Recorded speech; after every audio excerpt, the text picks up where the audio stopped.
And joining us now, former NBC News Tel Aviv bureau chief Martin Fletcher and outgoing editor-in-chief at the Jerusalem Post, Avi Meir. Thank you guys for joining us. Avi, 1 year later, hostages still not home, a year of war. What's the feeling there in Israel today? Well, and I remember that 1 year ago, as we were just coming to grips with the scale, the enormity of the carnage, I wrote a piece that appeared in the next day's paper entitled, "This is Israel's 9/11." Now, I remember 9/11. I'm sure you do as well. That day was horrific. It was traumatizing. I was a high school senior in the D.C. area. But then the day ended, and we were able to start healing as a nation. The situation here in Israel is quite different. The healing has not even started because we're still in the trauma of that day. There are still 101 hostages whose fate is unknown. There are tens of thousands of Israelis who've been displaced from their homes who have no idea whether or when they'll even return. There are thousands upon thousands of Israeli families that have been racked by death, by horrific injuries, by trauma in a variety of different ways. And so this is a country that is still very much in the grief of that day, and we don't know exactly what it is that will be able to emerge from it. Martin, the October 7th attacks marked a significant breakdown in security and intelligence there in Israel. Now, a year later, is there any reestablishment of a sense of safety or security in Israel?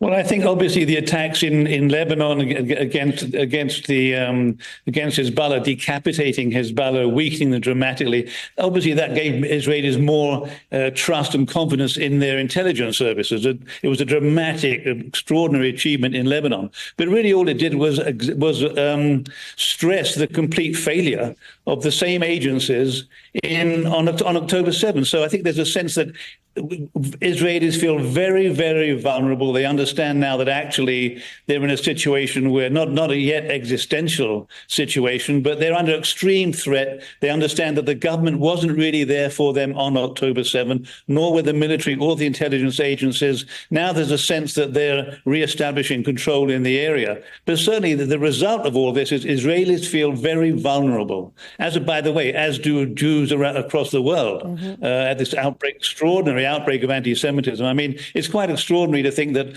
1,200 Israelis were murdered on that day, that 240 odd taken hostage, and Israel suddenly has become the pariah in the world. How did that happen? So I sense there's a great sense of vulnerability among Israelis and Jews everywhere. Anna. Prime Minister Benjamin Netanyahu visited the Iron Sword Monument in Jerusalem today and said, quote, "We went through a terrible massacre a year ago, and we stood up as a people, as lions."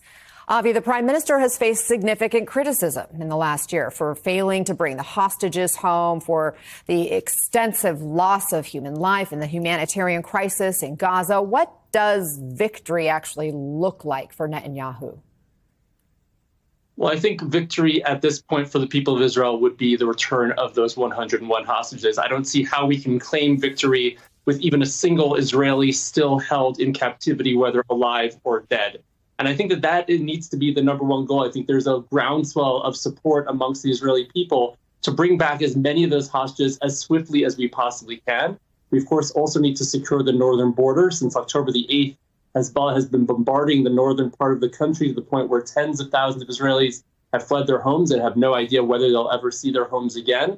That needs to be resolved, and I think that's what you see happening in Lebanon at this time. And I think that until there's some kind of comprehensive quiet on all borders, I don't see how Israel, and particularly the prime minister, will be able to claim any sort of victory. Martin, this morning, the IDF is still attacking sites in Gaza, is engaged in these air and ground assaults in Lebanon. So I know you've covered this region for NBC for a long time. Have you ever seen it this close to a larger regional conflict?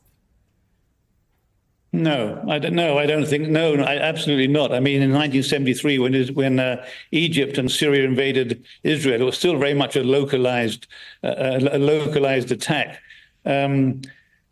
If I could just add something to what Avi said that is relevant now to what you just asked me, what is the definition of success? I think what Avi just outlined is the short-term definition of success. Definitely get the people home, get the hostages home, get Israelis back in their homes in the south and the north. But I think part of that definition of success that the Israeli government is calculating now is to what extent do we continue to fight Hezbollah, and especially to what extent can we continue the war or escalate the war against Iran. I mean, the real definition of success is, how do you stop this happening again?